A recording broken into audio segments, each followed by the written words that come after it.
So let's take a look at how you can take little vignettes out of your travel journal and translate them into what I call practical art. So in this case, hiking through the Okanagan here, there are California poppy everywhere. And even ever since I was a kid, I've absolutely loved these flowers. So there's one of those California poppies. Now I'm going to take that and I'm going to translate it into this bookmark format. So roughly 2 1/4 by 7 1/2.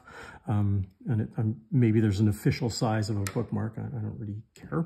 But what I'm going to do is I'm going to take just some straight orange watercolor here.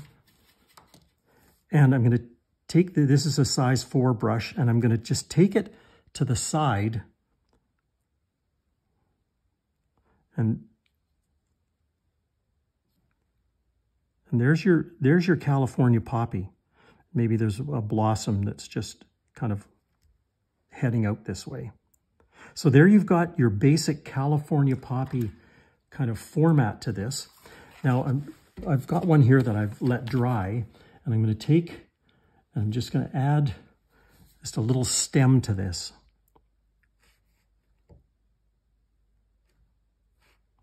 Okay, there's all you need.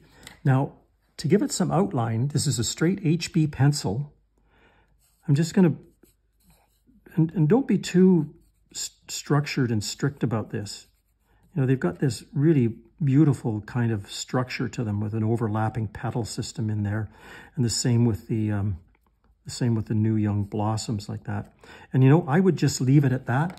There's your California poppy. Put your initials on it like that. And if you think people might not get that it's a California poppy, you know what you could do? You could write California poppy along there. You could cue them to that. That's the fact. And the thing is your hiking mates are going to absolutely love getting a piece of really practical art. And when they're reading their book, they're going to see this bookmark, and it's going to remind them of you, and it's going to remind them of the great hike that you took. So give it a try and show me how you do with this.